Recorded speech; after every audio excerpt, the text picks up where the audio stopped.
Good morning મિત્રો. આજની સવારની પ્રેમી સલામ, જય મસીહ કી, પ્રેઝ ધ લોર્ડ, હાલેલુયા. નાતાલના બહુ નજદીકના દિવસોમાં આપણે આવી ચૂક્યા છીએ.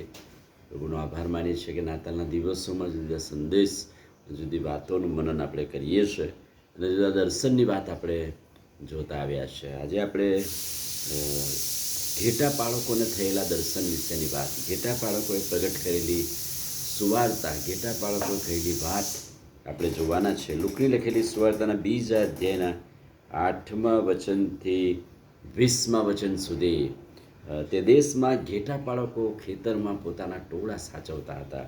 અને ઘેટા બાળકોનું સ્થાન એ તો ખેતરમાં છે, પોતાના ટોળા પાસે છે. અને અચાનક પ્રભુનો દૂત આવ્યો, ત્યાં ઝબૂક્યો, પ્રકાશ થયો, બહુ મોટો પ્રકાશ થયો અને પ્રભુના ગૌરવનો પ્રકાશ તેઓની આસપાસ દેખાયો. દર્શનમાં પ્રભુનું ગૌરવ તેમને બતાવવામાં આવ્યું, પ્રભુનો પ્રકાશ તેમને બતાવવામાં આવ્યો અને કદાચ તેઓ ગભરાઈ ગયા, ભયભીત થયા. પણ દૂતે તેઓને કહ્યું કે આ ગભરાવાની કે બીવાની વાત નથી. આ દર્શન બીવડાવવા માટેનું નથી. બીવોમાં, કેમ કે જો હું તો મોટા આનંદની સુવાર્તા લઈને આવ્યો છું, બહુ મોટા આનંદની વાત.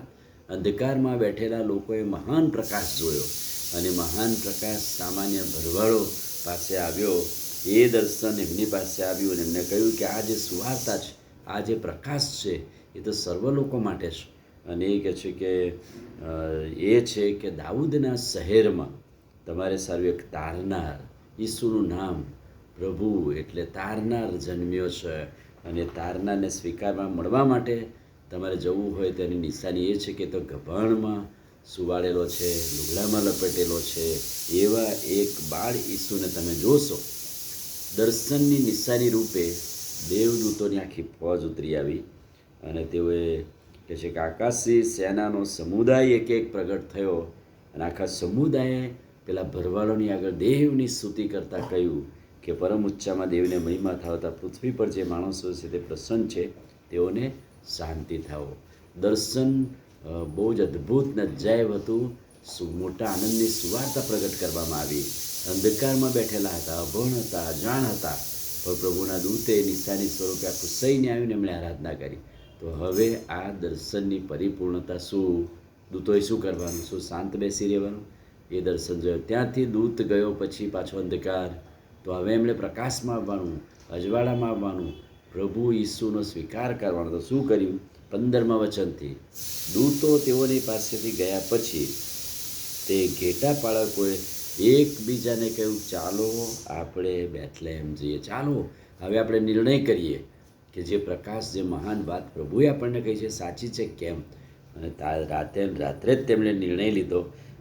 તેઓ કહે છે કે ઉતાવળથી ગયા એટલા માટે કે શેતાની ભાનાઓ કે હેરોદનો માર્ગ આવી જાય તો ઉતાવળ કરી કે આ પ્રકાશ મળ્યો છે, જોયો છે તો અનુભવીએ. અને તેઓ ગયા અને મરિયમને, યુસફને ગભારમાં સૂતેલા બાળકને તેઓ દીઠા અને જે છોકરા સંબંધી વાત તેમને કહેવામાં આવી હતી એમણે જાહેર કર્યું. એ દર્શન એમણે કહ્યું મરિયમને ને યુસફને. અને મરિયમને યુસફ પણ મજબૂત થયા અને કહે છે કે એ બધા અચરજ થયા. પણ મરિયમે તો આ બધી વાત મનમાં રાખી. ઘેટા બાળકોને જેમ કહેવામાં આવ્યું તેમ તેઓ બધું સાંભળ્યું, જોયું, એને લીધે દેવનો મહિમા હતા સ્તુતિ કરતા પાછા ગયા. આ દર્શનની પરિપૂર્ણતા છે. નાતાલના દિવસોમાં પ્રભુ મળ્યા, તારનાર મળ્યા પછી, એમને જોયા પછી દેવનો મહિમા અને સ્તુતિ કરતા સાંભળ્યું, જોયું, એ પ્રગટ કર્યું. અને નાતાલના દિવસોમાં એ પ્રગટ કરવાની વાત છે. જોયું, સાંભળ્યું, અનુભવ્યું, ઈસુનું નામ એ આપણે બીજાને આપીએ. આમીન. પ્રાર્થના કરી. પ્રભુ, આજે સવારે તમારા અદ્ભુત વચનને માટે આભાર. દેવદૂતોની સાથે પરમ ઊંચામાં દેવને મહિમા થાવ ગાતા ભરવાડોની માફક અમે પણ તમારો મહિમા પ્રગટ કરી એવી કૃપા થવા દો. પ્રભુ ઈસુના નામમાં માગીએ છીએ, સાંભળો ને માન્ય કરો. આમીન. God bless you.